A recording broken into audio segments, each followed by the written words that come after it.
Hello, my name is Ashley Doss.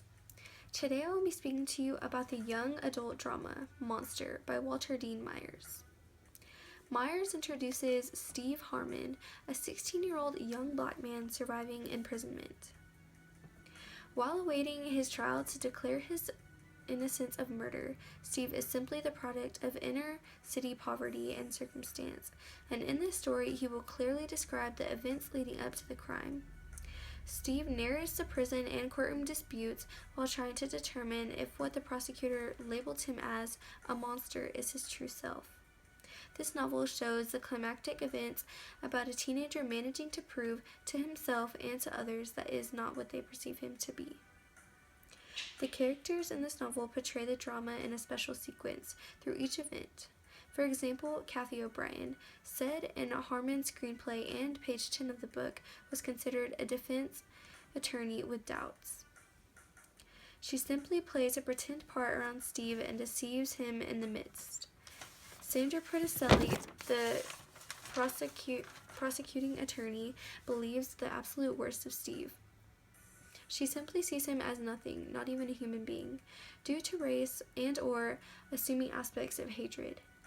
James, the member who persuaded Harmon to join the crew and participated in the disastrous drugstore crime, was highly conflicted to Steve. He constantly intimidates Steve and lessens his chance of justice. Therefore, the prosecutor labels them both as Harmon and King as monsters. The climactic conflict keeps the book interesting, leaving you with a want to receive more and more of what the book has to offer. Steve experiences many external conflicts. For one, he must face society. Given that he has been arrested, those in society may perceive him to be guilty.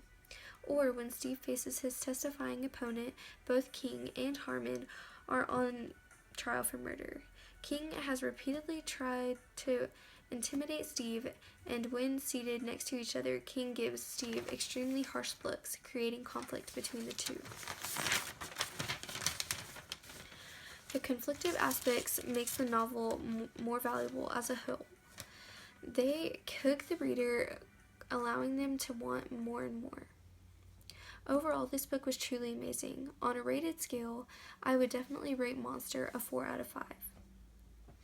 And recommend it to young teenagers across the nation, even reluctant readers. I hope you get the chance to experience the exciting climactic journey of Stephen Harmon by reading this amazing novel.